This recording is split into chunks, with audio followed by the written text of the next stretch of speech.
Lecture du livre Témoignages pour l'Église, volume 1 d'Ellen G. White.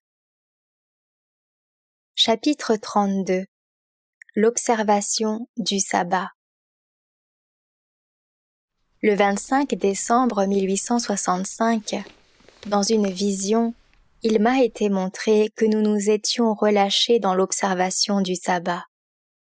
On n'a pas assez promptement rempli les tâches des 6 jours qui sont la part de l'homme, et on ne s'est pas assez préoccupé de ne pas empiéter d'1 heure sur le saint jour que Dieu s'est réservé. Il n'y a pas d'affaires humaines qui puissent être considérées comme d'une importance suffisante pour amener à transgresser le 4e commandement. Le Christ a permis de travailler le sabbat lorsqu'il s'agissait de sauver la vie des hommes et des animaux. Mais si nous violons le 4e commandement pour un avantage d'ordre pécuniaire, nous transgressons le sabbat, et par conséquent nous sommes coupables envers la loi de Dieu toute entière. Car celui qui pêche contre un seul commandement devient coupable de tous. Si pour un bénéfice matériel nous transgressons l'ordre exprès du Seigneur, où nous arrêterons-nous? Où sera la limite? Une légère transgression, que l'on ne considère pas vraiment comme un péché, endurcit la conscience et affaiblit la sensibilité.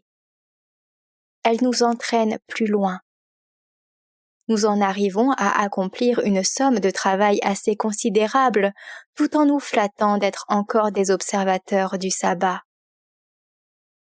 Cependant, selon l'idéal du Christ, nous sommes des transgresseurs de chacun des préceptes de Dieu.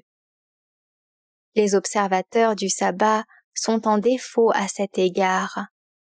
Dieu est exigeant, et tous ceux qui essaient de gagner un peu de temps, qui cherchent à tirer bénéfice d'1 heure prise au Seigneur, essuieront tôt ou tard une perte.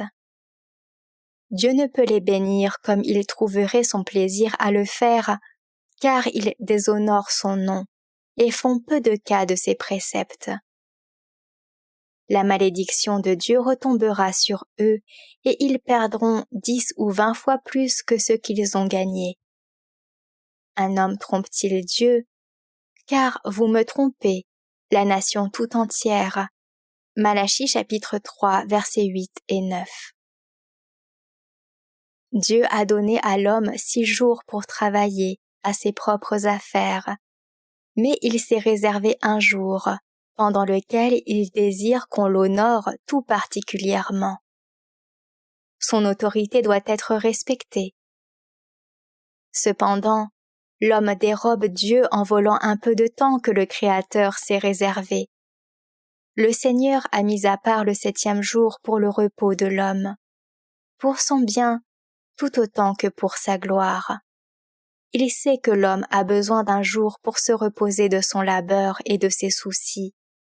Sinon les tracas des 6 jours ouvrables mettraient en danger sa santé et sa vie. Le sabbat a été fait pour l'homme.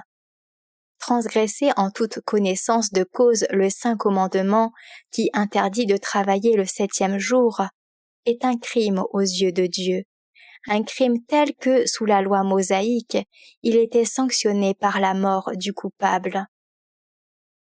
Mais ce n'était pas la seule sanction, car Dieu ne recevra pas dans le ciel celui qui transgresse sa loi.